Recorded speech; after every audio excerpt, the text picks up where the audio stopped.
श्री कृष्ण गोविंद हरे मुरारे, हे नाथ नारायण वासुदेव, हे नाथ नारायण वासुदेव, हे नाथ नारायण वासुदेव।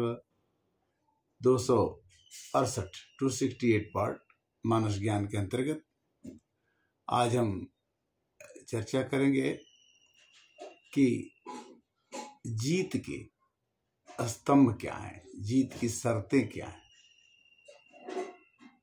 जब भगवान श्री कृष्ण बहुत छोटे थे तो पूतना ने भी उन्हें मारने की कोशिश की और अपना विष भरा दूध पिला करके उसको मारने की कोशिश किया, फिर भी श्री कृष्ण भगवान नहीं मारे। कंस ने भी श्री कृष्ण को मारने के लिए मल्लयुद्ध किया, फिर भी वो हार गया। यानी हम ये देखते हैं कि जब जब आसुरी संपत्ति हावी हो जाती है तो ये लगता है कि संसार से सत्य की हार हो जाएगी और असत्य जीत जाएगा। रावण को रथ पर देख करके और भगवान राम को पैदल जाते हुए लड़ाई करने देखते ही विभीषण ने कहा कि रावण रथी बिरथी रघुबीरा, रावण रथी बिरथी रघुबीरा, देखी विभीषण भयउ अधीरा। विभीषण बड़े अधीर हो गए कि हम तो भाग के रावण के पास से राम के पास आए थे कि हमारी रक्षा हो जाएगी, किंतु मैं तो देख रहा हूं कि रावण के पास इतनी सेना है, रावण के पास इतना हाथी घोड़ा और शुभ दल बल है, और राम जी के पास तो बंदरी सेना, इससे कुछ होगा नहीं। तो सत्य की जीत की शर्तें हैं संस्कार, विचार, व्यवहार।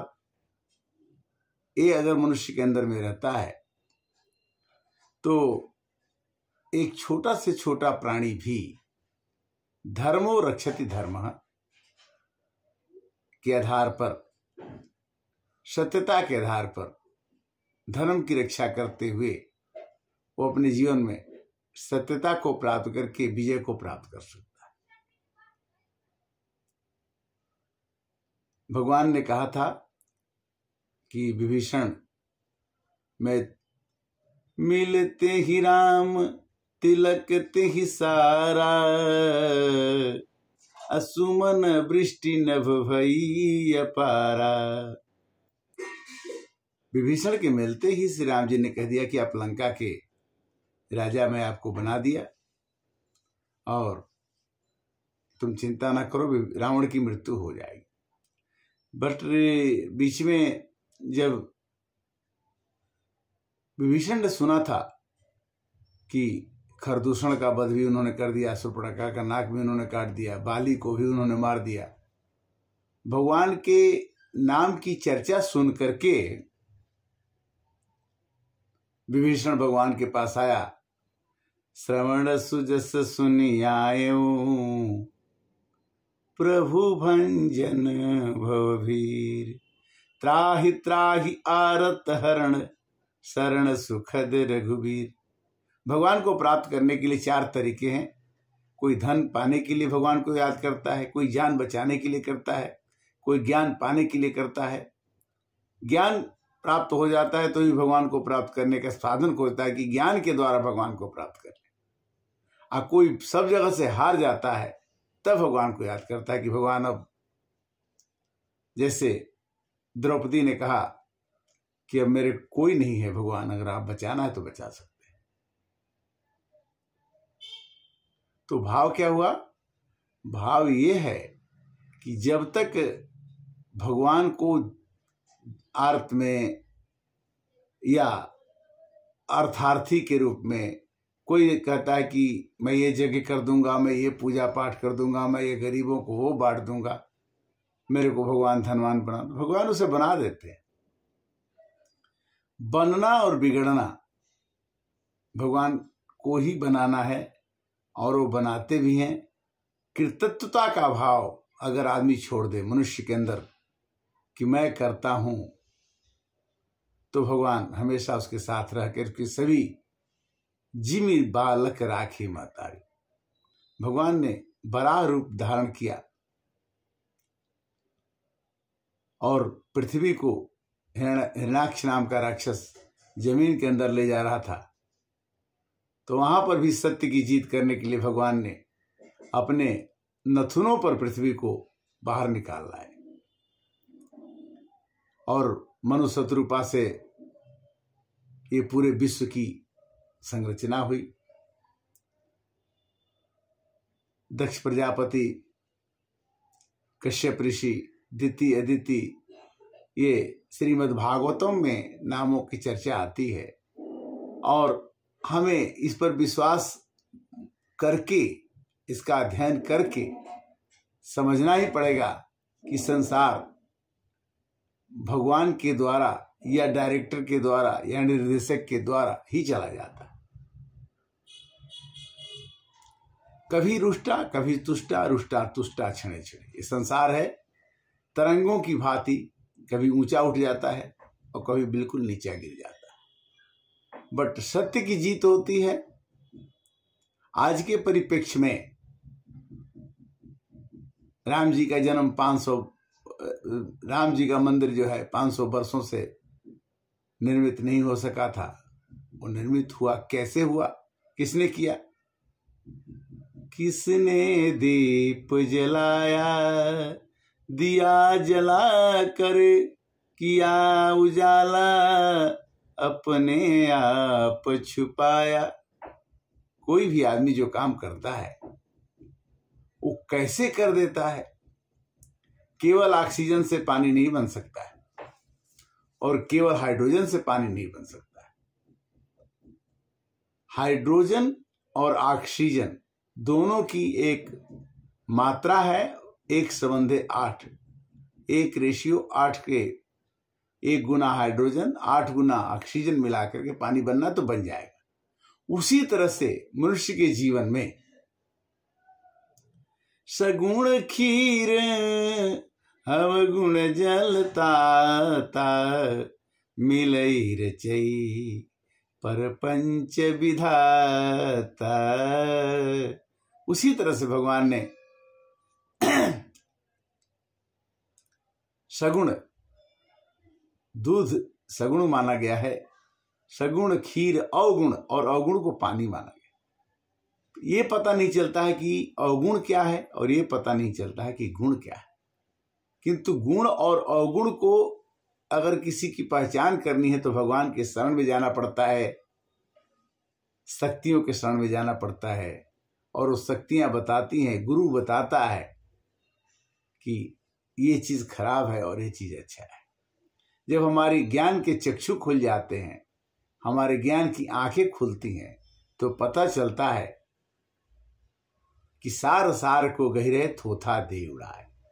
गेहूं में जैसे भूसा भी रहता है, भूसा को अलग करना और गेहूं को अलग करना, साधु ऐसा चाहिए जैसा संत सुभाए, सार सार को गही रहे थोथा दे उड़ाए।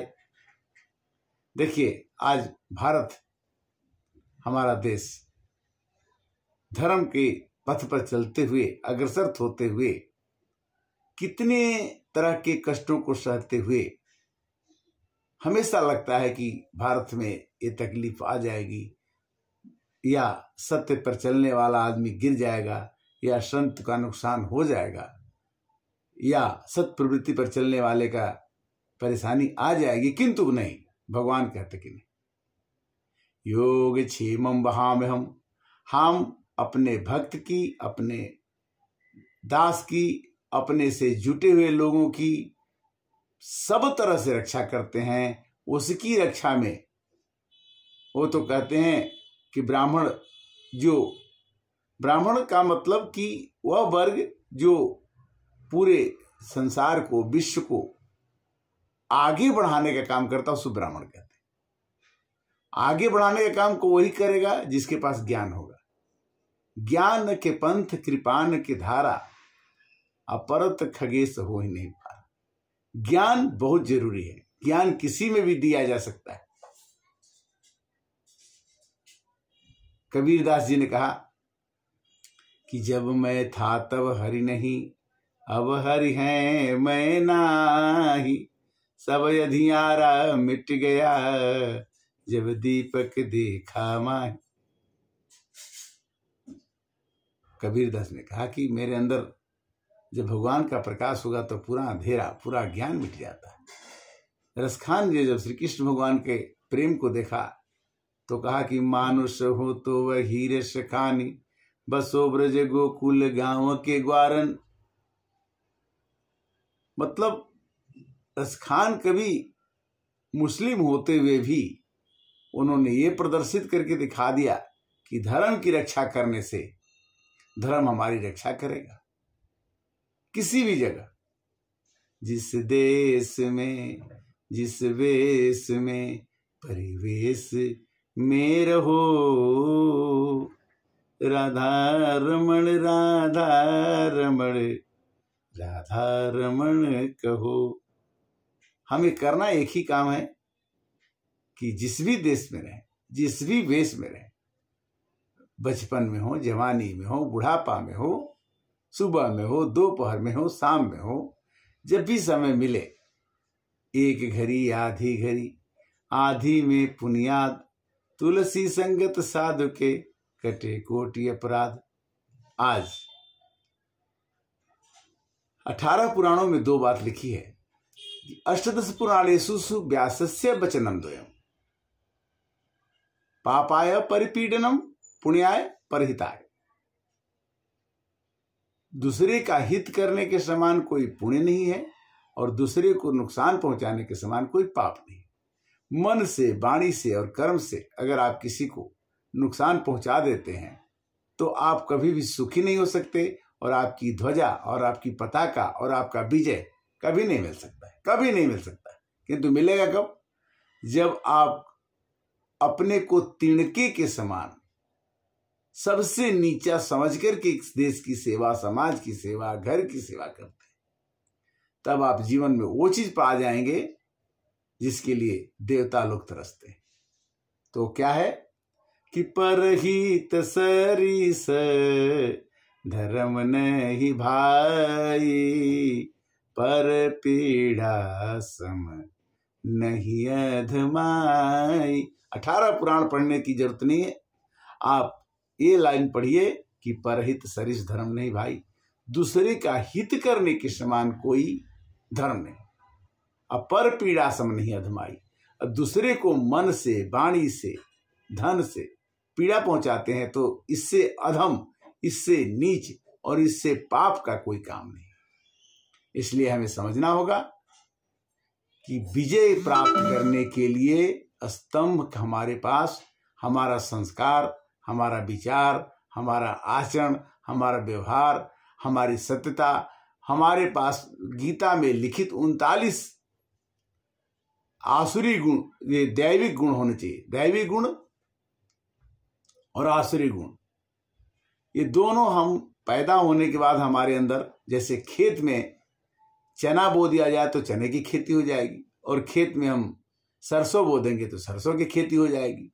पैदा होते ही हमें अपने खेत में बीज बोना पड़ेगा और उस बीज में ये देखना होगा कि कोई दूसरी घास ना आ जाए, उसमें ये न पता चल जाए कि इस घास में कीड़े न लग जाएं। हमारे फल को लास्ट तक मिलना चाहिए। हमने देखा हमारे घर के पास 2 कबूतर 2 अंडा दिए। एक को एक दिन ने, एक कबूतर ने एक कौवे ने आक्रमण किया और उसको मार डाला। एक कबूतर बच गया और बचने के बाद वो बहुत दिनों के बाद मैं देखा कि वो तैयार होकर उड़ गया, तो एक कबूतर उसका बच गया। दूसरे कबूतर ने फिर 2 अंडे दिए, उसमें भी दोनों ने बहुत दिन तक जिंदा रहे, दोनों अच्छा रहे, किंतु कुछ दिनों के बाद कुछ नहीं ठंड लग गई, क्यों ठंड से मर गया, एक बच गया। तो कहने का मतलब कि संसार की सृष्टि में हम मरने के लिए ही आए हैं। यह दुखालयम है, सुखालयम नहीं है। विजय प्राप्त करने के लिए हमारे अंदर धर्म की रक्षा, श्रद्धा, भाव, अच्छे विचारों को पैदा होना चाहिए। 268 भाग को YouTube के माध्यम से आप देख रहे हैं, देखते रहिए, और आपको अच्छा लगे तो इसको लाइक कीजिए, सब्सक्राइब कीजिए और शेयर कीजिए। इस तरह से सनातन धर्म के बढ़ाने के लिए हमने ये YouTube के माध्यम से सभी लोगों से संपर्क करते हैं और मिलना चाहते हैं, जिससे YouTube के माध्यम से, जिससे कि ज्ञान वर्धन हो और लोग सुख का अनुभव करें, क्योंकि सुख का अनुभव ज्ञान से ही हो सकता है। मुकुर मलिनी और नयन विहीना, राम रूप देखें कि विजिन, जो जानत तिहि देहि जनाई, जानत तुम्हें तुम्हें हो जाई। जो आदमी जिस चीज को चखता है, पढ़ता है, सीखता है, वो दूसरे को सिखाने की इसलिए कोशिश करता है कि वो उस चीज का आनंद जानता है। आनंद की परिभाषा क्या है? सत्य चित आनंद, सच्चित आनंद। तो सत्य चित, जिसके चित्त में आनंद बस जाएगा, जिसके चित्त में आनंद बसा, सत्य चित आनंद, सत्यम शिवम सुंदरम, तो उसके अंदर के संकल्प ही बदल जाएंगे और वो धीरे धीरे भगवान के समीप पहुंच करके दूसरों को भी भगवान के समीप खोजने की, खींचने की, बुलाने की, समझाने की कोशिश करता है। यही संसार है। आज की कथा का विश्राम यही, फिर 269 में 269 भाग में पुनः मिलेंगे। तब तक के लिए हरे राम राम राम हरे हरे, हरे कृष्णा कृष्णा कृष्णा हरे हरे।